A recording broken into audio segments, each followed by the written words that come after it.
structured products are a relatively new set in the South African market, and Absa have certainly put a lot of investment into that side of the business.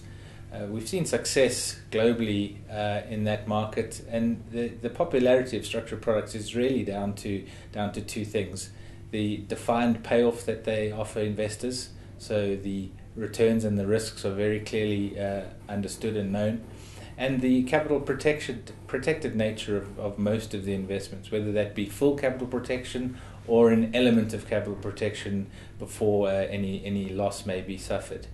So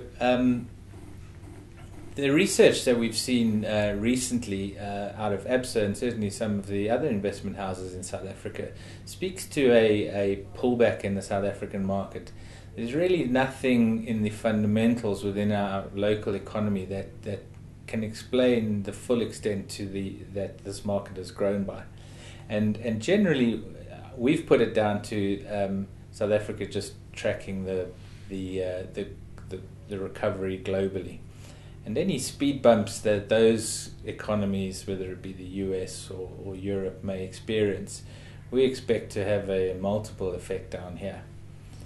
Now, for investors, that means they need to look at their equity portfolios and say, am I positioned for a pullback? And the target return really is designed for that. So investors are able to remain in equities, but have a product that actually performs when markets are flat or indeed even falling.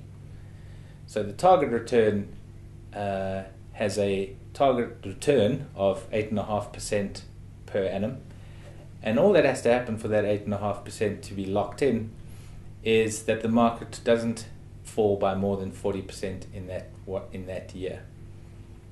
If that isn't the case, 8.5% is locked in, and the sum of those coupons over the 5-year period are paid at maturity. There is, however, risk involved, and the risk is that if the market has fallen by more than that 40% at any point over the 5 years and has failed to recover by maturity, then investors will suffer a capital loss. For example, if it's down 10% at maturity, then investors will lose 10% of their capital. However, that capital loss is offset by adding back all the coupons that would have been locked in over the previous 5 years.